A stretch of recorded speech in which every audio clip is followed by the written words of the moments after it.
15 August 1947। স্বাধীন ভারতের প্রথম প্রধানমন্ত্রী রাত 12টার সময় উঠে দাঁড়ালেন নিজের প্রথম ভাষণ দিতে।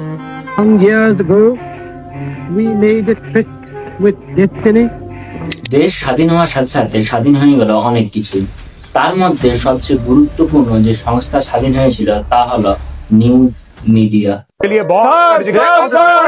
पाकिस्तान घुस गई भारतीय सेना। আরে এই পাগলদের টিপগুলো কে লাগালো? মোদি সাহেব।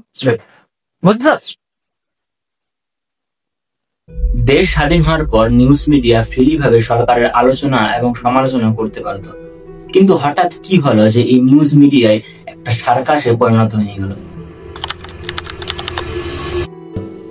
সাল 1888 সিলাম কমিশনের 3জন member William Carey, Joshua Marshman এবং উইলিয়াম ওয়ার্ড মিলে প্রথম ভারতীয় ভাষায় লেখা নিউজ পেপার পাবলিশ করেন। নাম দেয় সমাচার দর্পণ। এই নিউজ পেপার পাবলিশ হওয়ার সাথে সাথে ভারতে নিউজ মিডিয়ার একটা পথ চলা শুরু হয়। এই নিউজ পেপার তখনকার দিনে সুপারস্টিশন, ওমেন্স কন্ডিশন এবং সোশ্যাল রিফর্ম নিয়ে আলোচনা করত, যা এখনকার দিনের পোষা নিউজ চ্যানেলগুলো থেকে অনেকটা বেটার। ভারত তখন যেহেতু ব্রিটিশদের হাতে, তাই তখন এই নিউজ পেপার সরকারের সমালোচনা করতে অক্ষম ছিল। তবে এই অবস্থার পরিবর্তন হতে যাচ্ছিল শীঘ্রই। 1888 খ্রিস্টাব্দ। দেশের স্বাধীনতা সংগ্রাম তখন ব্যাপকভাবে শুরু হয়েছে। শিশির এবং মতিলাল ঘোষ নামে দুজন ব্যক্তি তখনকার দিনে স্বাধীনতা সংগ্রামীদের কথা এবং ব্রিটিশ সরকারের ক্রুয়েল্টিকে তুলে ধরতে অমৃতবাজার পত্রিকা নামে একটি নিউজ পেপার পাবলিশ করেন। পাশাপাশি 20 বছরের মধ্যে আরো খান কর্তৃক নিউজ পেপার পাবলিশ হয়ে যায়, যা তখনকার দিনে স্বাধীনতা সংগ্রামীদের কথা তুলতে সক্ষম ছিল। ইভেন এই নিউজ পেপারগুলো এখন সরকারের সমালোচনা করতেও পারত। এই অবস্থার আরো উন্নত হতে শুরু করে 1920 খ্রিস্টাব্দে। এই সময় ভারতে একটি নিউজ এজেন্সি তৈরি হয়, যার নাম দেওয়া হয় ফ্রি প্রেস অফ ইন্ডিয়া। আজকের দিনে আমরা যে মেজর মেজর নিউজ পেপার গুলো দেখা পাই, যেমন Hindustan Times, Times of India, the Hindu, তা এই সংস্থা তৈরি হওয়ার পরপরই শুরু হয়েছিল। তবে এর আরো শ্রীবৃদ্ধি হতে এখনো বাকি ছিল। 1930 সালে দেশে অল ইন্ডিয়া রেডিও নামক একটি সংস্থা স্থাপিত হয়। এখন নিউজ মানুষ চোখের পাশাপাশি কানের মাধ্যমে গ্রহণ করতে শুরু করে। অল ইন্ডিয়া রেডিও সত্যি সত্যি ভারতের ডেমোক্রেসির চতুর্থ স্তম্ভ রূপে কাজ করতে শুরু করে। ইভেন ভারত যে স্বাধীন হয়ে গেছে তা এই অল ইন্ডিয়া রেডিওর দ্বারা অ্যানাউন্স করা হয়েছিল।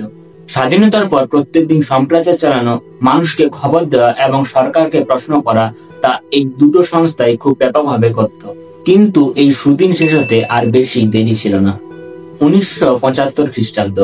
অল ইন্ডিয়া রেডিও থেকে মানুষের কানে তখনকার দিনের প্রধানমন্ত্রী ইন্দিরা গান্ধীর একটি বার্তা ভেসে আসে। भाइयों और बहनों, राष्ट्रपति जी ने आपातकाल की घोषणा की है। ভারতে এমার্জেন্সি ডিক্লেয়ার হয়ে যায়। এমার্জেন্সি ডিক্লেয়ার হওয়ার সাথে সাথে যে সংস্থাকে প্রথম নজরে আনা হয়েছিল তা হলো নিউজ এজেন্সি।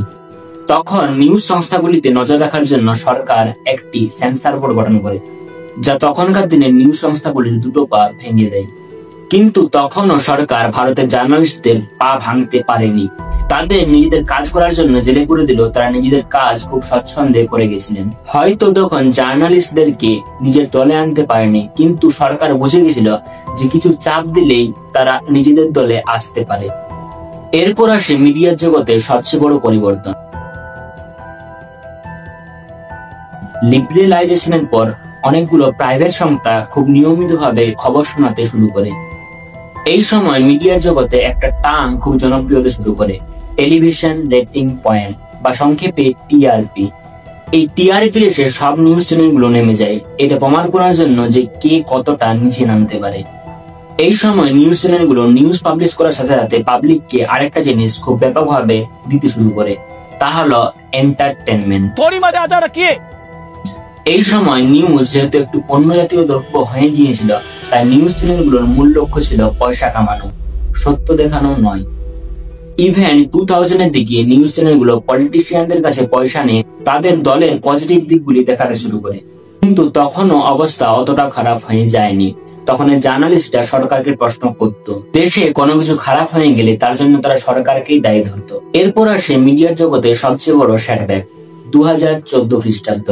দেশে দ্বিতীয়বারের জন্য কংগ্রেসকে হারিয়ে বিজেপি ক্ষমতায় আসে। मैं नरेंद्र दामोदर दास मोदी দেশে সত্তা চেঞ্জ হওয়ার সাথে সাথে পাবলিকের আশা বেড়ে যায় যে এইবার নিশ্চয় নিউজ চ্যানেলগুলো আমাদের কথা আরো ভালোভাবে বলতে শুরু করবে, কিন্তু হয় তার ঠিক উল্টো। দেশের বড় বড় কর্পোরেট হাউসগুলো নিউজ চ্যানেল কিনতে শুরু করে, আর সেই বিজনেসম্যানদের হাতে যেহেতু দেশের পলিটিশিয়ানরা ছিল, তাই নিউজ চ্যানেলগুলো সরকারের বিরুদ্ধে আওয়াজ তুলতে যেন একরকম ভুলেই যায়। এই সময় আরেকটা টান নিউজের জগতে ছড়িয়ে যায়, তা হলো গদি মিডিয়া।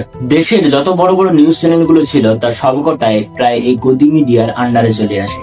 প্রতিটি নিউজ চ্যানেলের অ্যাঙ্কার গুলো হয়ে যায় একটা বিশেষ পার্টির স্পোক পারসন। আগে যেখানে প্রাইম টাইমে টিভির হতো দেশে বেকারত্ব এবং ইনফ্লেশন কেন বাড়ছে তা নিয়ে, তা পরিবর্তন হয়ে যায় হিন্দু মুসলিম। আগে যেখানে প্রশ্ন করা হতো সরকারকে, এখন থেকে প্রশ্ন করতে শুরু করে অপোজিশন এবং পাবলিক কি। এখন প্রত্যেকটা মিডিয়া হাউস হয়ে যায় একটা সার্কাস এবং অ্যাঙ্কারসরা হয়ে যায় জোকার। 2000 रुपए के हर एक नोट पर MGC यानी नैनो GPS चिप लगा।